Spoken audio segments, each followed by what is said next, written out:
Magandang araw sa inyo at hapon o gabi.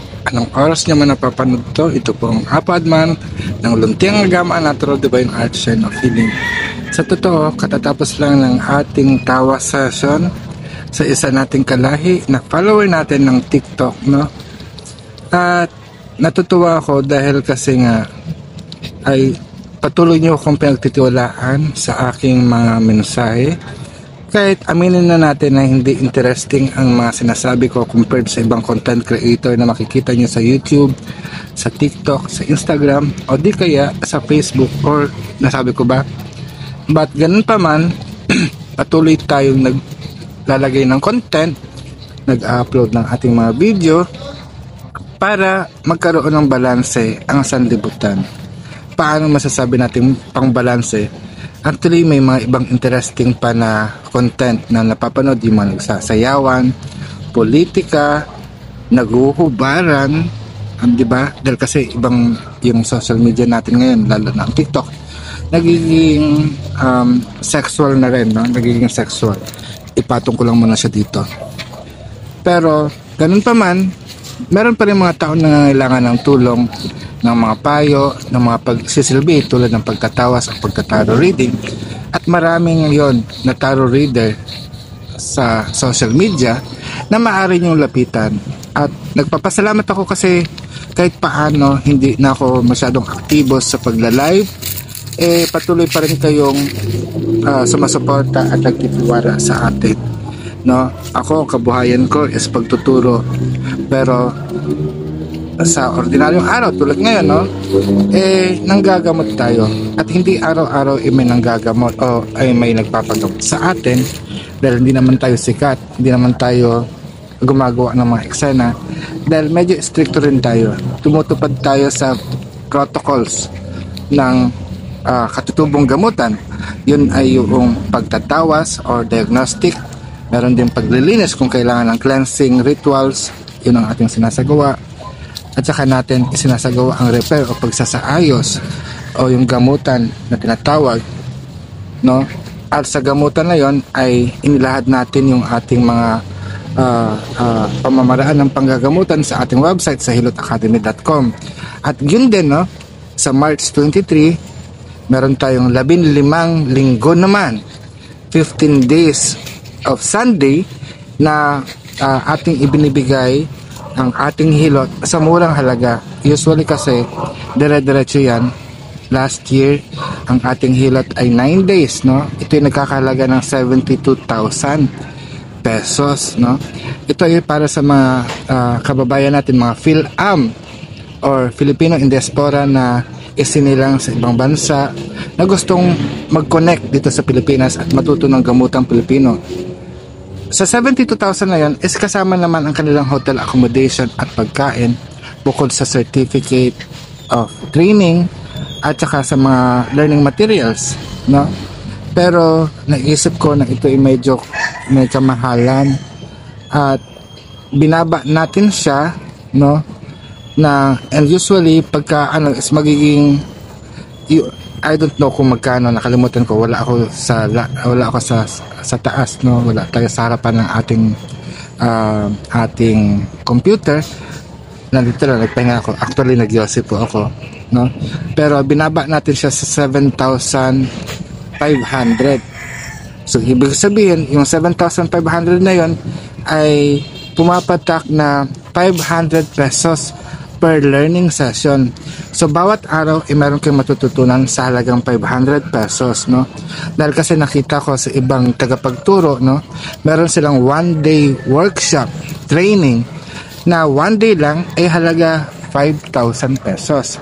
Pero sa atin ay 500 lang 1 day, no? Meron kang makukuwang certificate of attendance, pero pag nakumpleto mo ang buong session ay matatanggap mo ang certificate of completion of training on becoming a Hilot Binabaylan. So sa pagkakataong ito is ma-level up natin ang inyong profession, ang inyong career.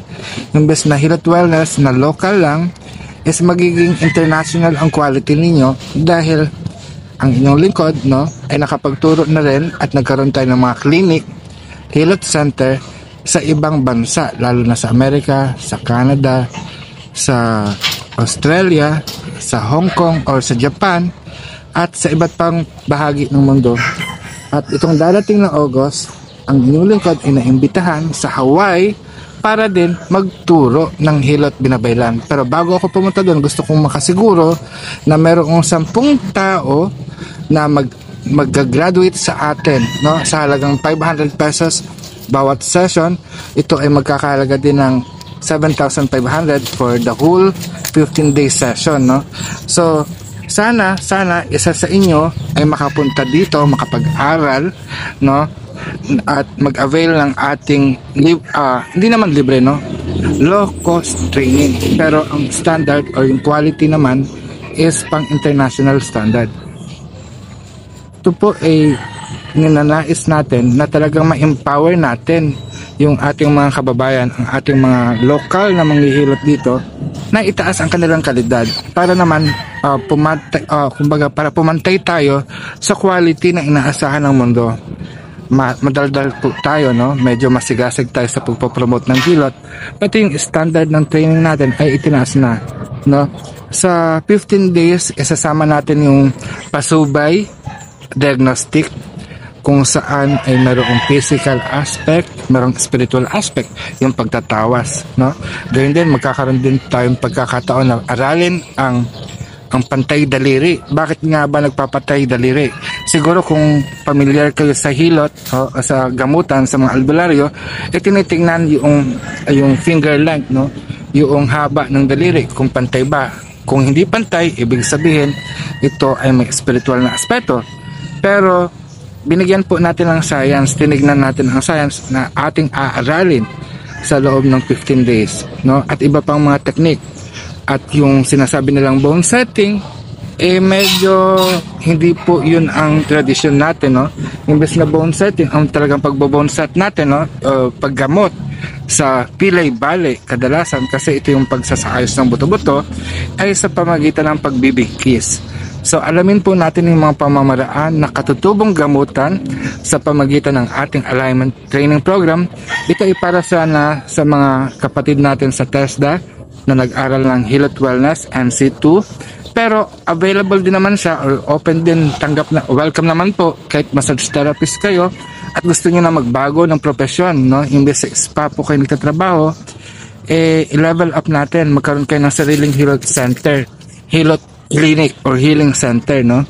Kasi sa spa, hindi nyo po na papatupad ang pagiging healthcare provider ninyo. Kasi lang po kayong hospitality based. Although maganda po yan, no, na ipapakilala natin sa turismo as a tourism industry, yung massage para ma-relax ang mga client. Pero ang hilot ay gamutan. Talagang nung unang panahon, pag ang tao ay nagkakasakit, pumupunta talaga sa hilot, hindi siya nagpaparelax lang o nagpapa-spa. Talagang pinopokus natin na gamutin yung mga pilay-pilay. At dito, aalamin natin ano nga ba yung mga pilay.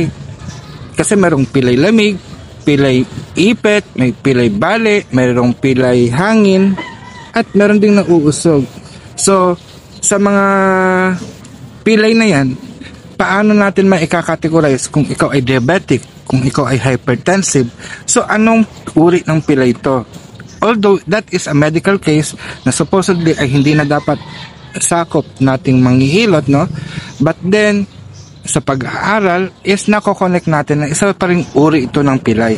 So sana suportahan nyo po ang ating training. Magsisimula sa March 23 at bawat linggo po noon ay meron po tayong bagong lessons para bandang huli, no, kayo po ay maging hilot binabaylan practitioners. So hanggang dito na lang. Maraming salamat. Ito po ang Apo Adman ng Luntiang Agama Natural Divine Art Shrine of Healing. At nandito po tayo sa Templong Amituan sa San Jose del Monte, Bulacan. Mayari na, pag-asatin, paalam.